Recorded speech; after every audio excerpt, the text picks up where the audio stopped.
One cry from that baby and 8 people would die tonight. Harriet Tubman crouched in the dirt cellar, her heart pounding as footsteps thundered overhead.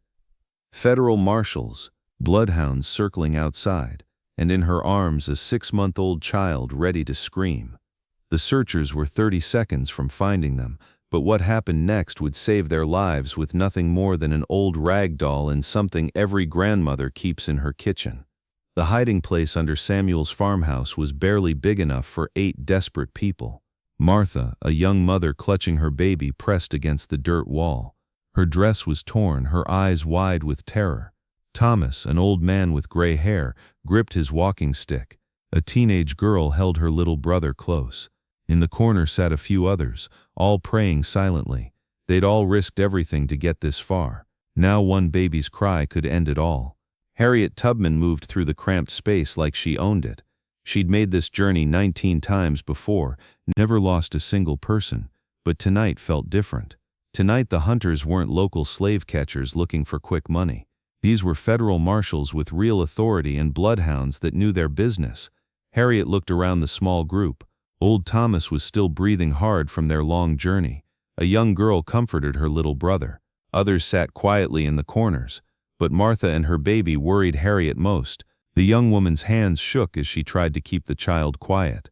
The baby was hungry, scared, and letting everyone know with cries that could get them all killed. Through the wooden floor above, heavy boots stomped through Samuel's house. At least 6 men, maybe more, moving with the kind of organization that made Harriet nervous. Dogs barked outside, getting closer. These weren't the usual local bounty hunters. These men had badges, authority, and resources. Samuel, the old farmer who owned the place, was upstairs trying to act normal. "Have you seen any runaway slaves around here?" The voice was educated and used to being obeyed. This wasn't just any search. Samuel answered carefully. "Lots of folks travel this road, officer. Hard to keep track of everyone." He was buying them time, but not much. Then Harriet heard something that made her blood run cold. Harriet looked around the small group. Thomas, the old man with the walking stick, was breathing hard from their long journey. Sarah, his granddaughter, kept her arm around young Daniel. Isaiah, the big blacksmith with scars on his back, sat quietly praying. But Martha and her baby were the real problem. The young woman was shaking as she tried to keep the child quiet. "He won't stop," she whispered with tears in her eyes. "I can't make him stop." Everyone looked at Harriet Tubman, waiting for a miracle. That's when Harriet did something nobody expected. She knelt beside the terrified young mother and spoke barely above a whisper. "Give me that little cloth toy your baby's been holding." Martha looked confused but handed over a small rag doll she'd sewn herself from scraps of fabric and carefully stuffed with corn husks. It was simple, rough around the edges, but it had been the child's only comfort during their entire dangerous journey northward. The baby had clutched it through 2 nights of hiding in cold barns, 3 treacherous river crossings, and more fear than any innocent child should ever have to experience. Harriet took the toy and moved carefully to a tiny crack in the cellar wall that led to the outside world. The narrow opening was barely big enough for her hand to fit through, but it represented their only real connection to what was happening above ground in the world of searchers and bloodhounds. Through that small crack she could hear the tracking dogs clearly now, maybe 50 yards away and closing in on the farmhouse with the kind of methodical precision that meant professional handlers. "Listen to me, all of you," Harriet whispered to the group, her voice carrying authority. "When I give you the signal, nobody moves, nobody breathes loud, nobody makes a sound. Can each of you do that for me?" One by one they nodded. Old Thomas, the others in the corners, even Martha, despite the baby in her arms who continued to fuss and squirm with restless energy. Harriet reached deep into her heavy winter coat and pulled out a small glass bottle. The liquid inside looked like water, but Thomas's eyes widened as he caught the familiar smell. "Vanilla," the old man whispered. Harriet nodded with the ghost of a smile. "My grandmother's trick. Most babies love this smell. Makes them calm usually. But here's the important part. It often throws off tracking dogs too. Helps mask human scent pretty well." She carefully put 3 drops of the vanilla extract on the worn rag doll and handed it back to Martha's trembling hands. "Hold this close to his little nose, not touching his skin, just close enough for him to smell it." Martha did exactly as instructed, and something wonderful happened. Within seconds, the baby's crying began to soften. His tiny hands reached eagerly for the familiar toy that now carried the sweet scent of vanilla. His eyes, which had been wide with fear, began to grow heavy with peace. Footsteps got louder upstairs. Someone was walking through the house now, checking rooms. Samuel's voice drifted down as he offered coffee to the searchers, trying to keep them talking. Harriet wasn't done yet. She went back to the crack in the wall and carefully pushed the rag doll halfway through, leaving part of it hanging outside. The vanilla smell would drift on the night air.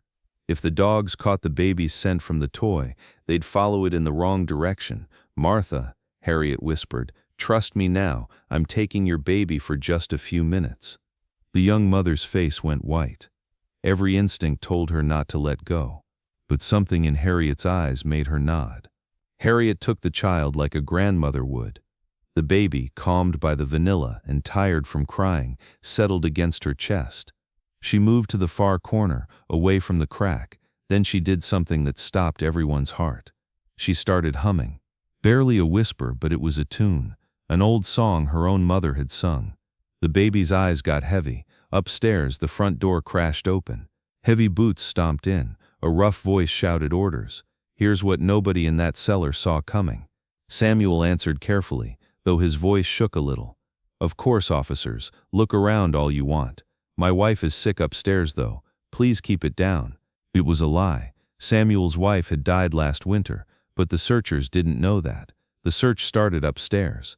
These weren't amateurs. They moved with purpose, checking every possible hiding spot. Room by room, they worked through the ceiling above. Heavy furniture being dragged across floors, floorboards tested with rifle butts, closets yanked open. The sound of systematic searching grew closer and closer to the room directly above their cellar. Harriet listened carefully to every footstep, every voice, timing their movements. Maybe 5 more minutes before someone would be standing right over their heads, close enough to hear a baby's cry through the wooden floor. That's when they heard the dogs outside, barking loudly near the wall crack where Harriet had carefully placed the toy. The dog handlers followed the excited sound of their hounds, moving away from the farmhouse toward the tree line. The vanilla scent was leading them exactly in the wrong direction, just as Harriet had planned. The real test came next. One searcher upstairs called out, "Check that cellar. I hear something down there." Footsteps moved right overhead. Someone was looking for the cellar door. The baby in Harriet's arms moved a little. Martha bit her lip hard, fighting every mother's instinct to reach for her child. But Harriet kept humming softly, and the baby stayed calm. They heard the cellar door being tested, the heavy wood that Samuel had made extra strong with iron bolts. It looked like any storage room door, nothing special, but if they forced it open, a voice from outside stopped them. "The dogs got something. Trail goes toward the creek." The footsteps above hesitated. "Check the cellar, or follow the promising lead outside." The barking got farther away as the handlers chased the fake trail. For what felt like forever, they heard heavy breathing just above the cellar door. Then the footsteps moved away, toward the front door, following the false trail Harriet had made with a simple rag doll and grandmother's vanilla. Wait until you hear what happened next. The search party gathered outside, excited about the lead. Dogs were barking from the creek direction, following the vanilla-scented toy Harriet had used to save 8 lives. Within minutes, the sound of horses and men disappeared into the distance, but Harriet didn't move. She kept humming softly, keeping the baby calm for another 10 minutes, until Samuel's voice finally called down. "They're gone, all of them, headed toward Miller's Creek." Only then did Harriet give the sleeping baby back to his mother. Martha took her child with tears streaming down her face. The whole group sat in stunned silence. "How did you know?" Old Thomas finally whispered. "How did you know the dogs would follow the toy instead of us?" Harriet smiled in the dim light. "Dogs usually trust their noses more than anything. Give them a stronger scent moving away from you, and most times they'll follow it. But the real trick was keeping our little one quiet while they worked." Someone else spoke up. "That humming, what song was that?" "Something my mother sang when I was scared," Harriet replied. Funny how things our parents teach us end up saving lives. The truth about what Harriet discovered would shock them all. She'd used this exact same trick 3 times before during her previous rescue missions. Once in Delaware with a family of 4, once in Maryland with twin babies, and once in Pennsylvania with a mother and her newborn son. Each time with a crying child who threatened to give away their location, each time with vanilla extract and a sacrifice toy, each time successfully drawing the search parties away from desperate families seeking freedom. But tonight felt different from all those other times. But this night was different because of what happened after the searchers left. Samuel came down to the cellar with food and water, his weathered face pale but relieved. "Miss Tubman," he said quietly, his voice still shaking slightly from the close call. "There's something important you need to know. That search party, they weren't just local slave catchers looking for reward money. They were men with badges and real government authority. Someone powerful is looking for you specifically." Harriet Tubman nodded slowly, her expression serious as the full implications sank in. She'd suspected as much from the way they'd organized their search, the professional quality of their tracking dogs, the systematic manner in which they'd approached and searched the farmhouse. Her growing reputation as the woman they called Moses was bringing increased attention from powerful people who wanted the Underground Railroad stopped permanently. With that reputation came increased danger for everyone who helped her. "How much time do we have before they return?" she asked, already calculating their next moves.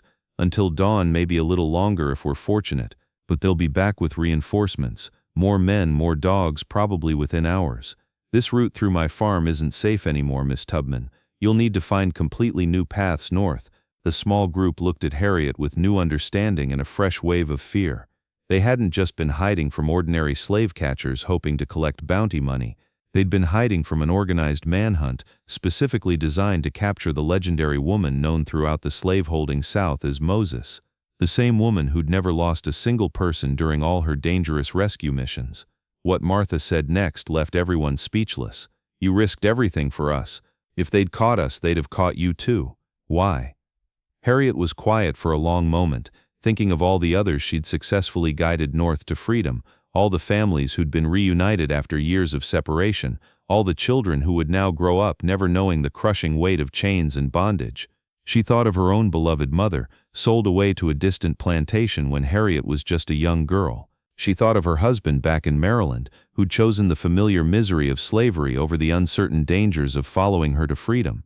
"Because," she said finally, her voice soft but filled with unshakable conviction, "that precious baby of yours deserves to grow up free, and so do all of you. That's not something I have the power to give you, but it's something I can help you claim for yourselves." The rest of that long night they prepared for the final and most dangerous part of their journey toward freedom in the North. Samuel, despite the enormous risk to his own life and property, provided them with food, fresh water, warm blankets, and detailed directions to a completely new route. This path would take them through different safe houses, different Underground Railroad stations, all carefully chosen to avoid the increased government attention that now followed Harriet Tubman wherever she went.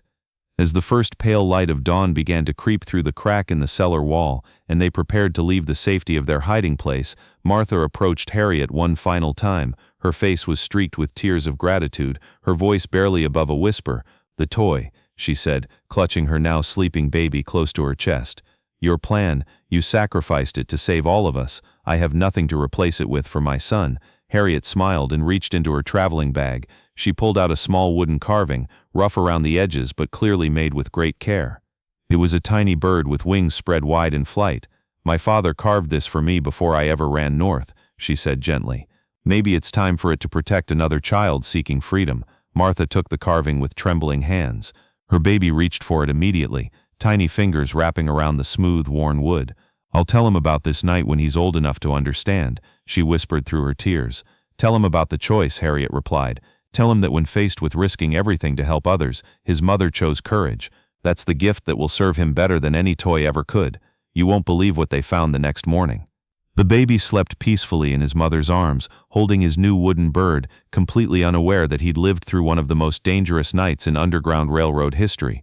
He had no idea that his innocent cries had nearly doomed 8 desperate people, and that his peaceful sleep had proven that sometimes the smallest acts of wisdom can overcome the greatest threats to human freedom.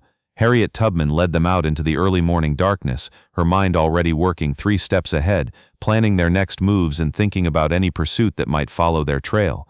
Because that's what true leaders do in times of crisis. They turn impossible situations into survivable ones, one careful decision at a time. The sweet vanilla smell still lingered in the cold morning air, carrying with it the promise of freedom and the powerful memory of a night when quick thinking and grandmother's simple wisdom proved stronger than tracking dogs, armed marshals, and the entire brutal system designed to keep families enslaved. And somewhere in the distance, near Miller's Creek, a simple rag doll still hung from a tree branch, still carrying the faint scent that had successfully drawn mortal danger away from 8 desperate souls seeking nothing more complicated than the basic human right to live as free people. What would you have done in that cellar, facing impossible choices with lives on the line? Would you have trusted a stranger's plan when everything you loved was at risk? Share your thoughts below, and don't forget to like and subscribe. Thank you.